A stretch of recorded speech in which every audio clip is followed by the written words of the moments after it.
ফের কিন্তু দিকে দিকে সিপিআইএমও শক্তি প্রয়োগ করলো। আপনারা দেখছেন সবুজবঙ্গ নিউজ, ভিডিও ফুটেজ দেখুন। শাসক দল ছেড়ে প্রায় 150 ভোটার লাল ঝান্ডায় যোগদান। দেখুন।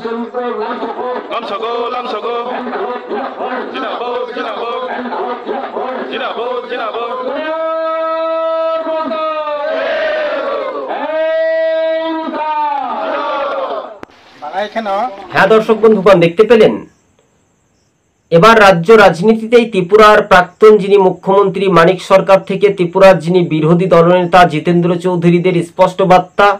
ত্রিপুরার এডিসি ভিলেজ নির্বাচনের আগে একটা বড় চমক পেল।